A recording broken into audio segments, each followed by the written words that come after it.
Hello, what's up, the people of the world, broadcasting from this place, and you are watching me again. What's up, everybody? I hope you are all good, alright? So, today I'm gonna explain to you steps for learning how to use your DSLR camera. So, I have maybe about 6 steps that is about DSLR camera. So, the first one is master shooting modes. Second is understand ISO. Third, learn the exposure triangle. Fourth, master metering. Fifth, learn about focusing. Sixth, understand file size or types. And the last one is learn about white balance.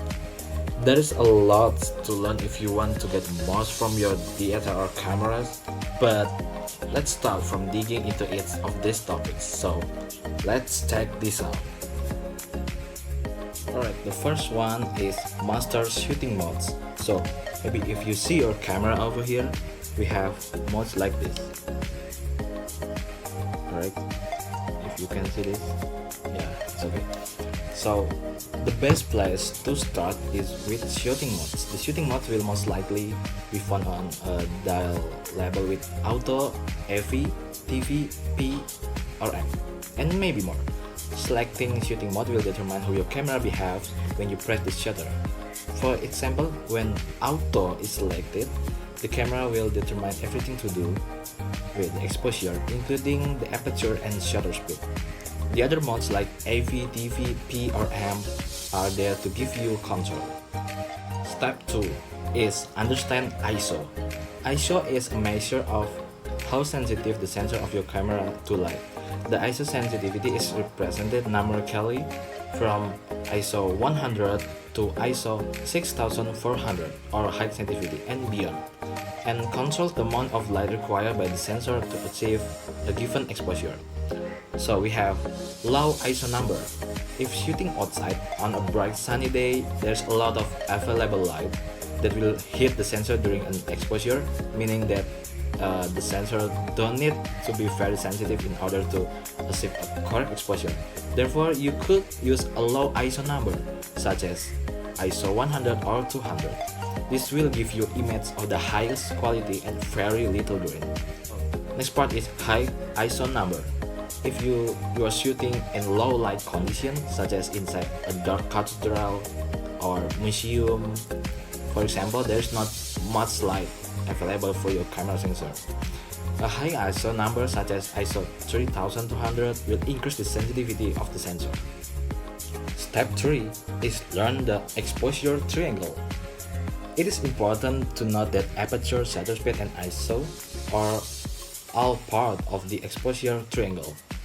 They all control either the amount of light entering the camera, aperture, shutter speed, or the amount of light required by the camera or ISO for a given exposure.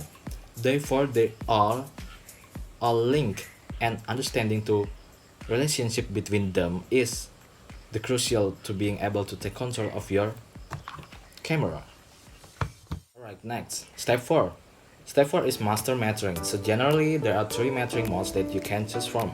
The first is average. The camera will assess the tones across the entire image from corner to corner and expose the scene to 80% gray from the assessment. 2 is center weighting. The camera weights to exposure reading for the area in the center of the viewfinder. So basically, this is the viewfinder. If you can see here, this is the eye to look into the background. So viewfinder can total up to approximately 80% of the scene, ignoring the extreme corners of the image. 3 is spot metering. The camera will use a very small area at the scene, typically a small circle in the center of the viewfinder that total approximately 5% of the viewfinder area. Next, step 5. Learn about focusing. So basically, in this camera, this is focusing. Alright. Regardless of what shooting mode you are using or what ISO you define, the changes are there will be subject of your image that you want to have in focus. If that focus is not achieved, the image will not behave what you wanted.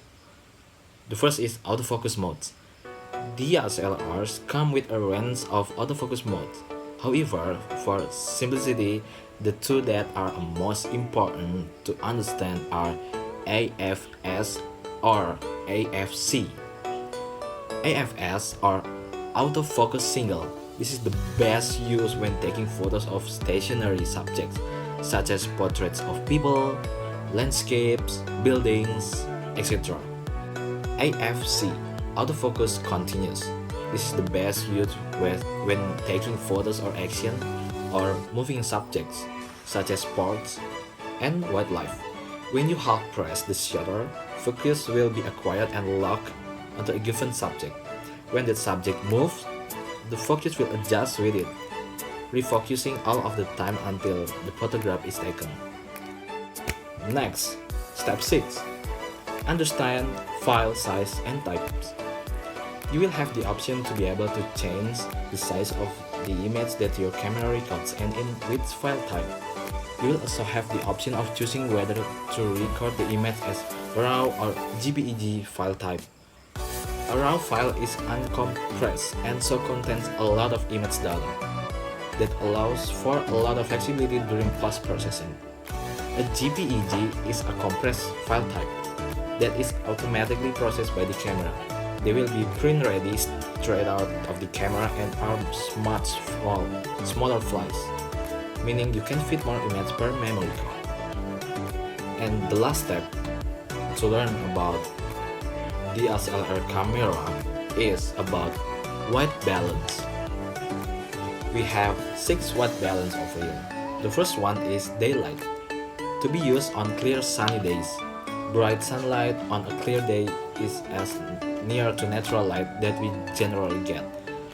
The second one is cloudy, to be used when shooting on a cloudy day, adds warm tones to daylight images. The third one is shade, to be used if shooting in shade, as shaded areas generally produce color blur image, so need warming up. The third one is tungsten. It's a little bit weird. Tungsten is used for shooting indoors, under incandescent light bulbs or under street lights to cool down the yellow tones. The fourth is fluorescent, compensate for the green-blue tones of fluorescent light strips when shooting indoors. The last is flash. The flash will add a cool blue cast to the image, so used to add some warmth. So guys, there is 7 steps to learn about DSLR camera. After you understanding all of these steps, you are ready to take a picture with your camera.